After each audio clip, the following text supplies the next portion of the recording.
In this video, we will look at how to create recovery media using Dell Backup and Recovery software. It's easy to create a factory image of your computer using Dell Backup and Recovery software. The factory image contains all applications and drivers that were installed on the system when it was shipped from the factory. This will come in handy while reinstalling the operating system or if the hard drive is replaced. Open Dell Backup and Recovery software. Click the Reinstall Disk tile. Select a device to create a factory image backup. Here we will use a USB flash drive to create the backup.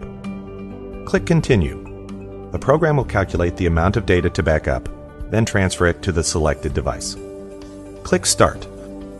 The program will remind you that the selected device will be erased. If you're okay with losing the data off the flash drive, click Yes. The program will then create your recovery media.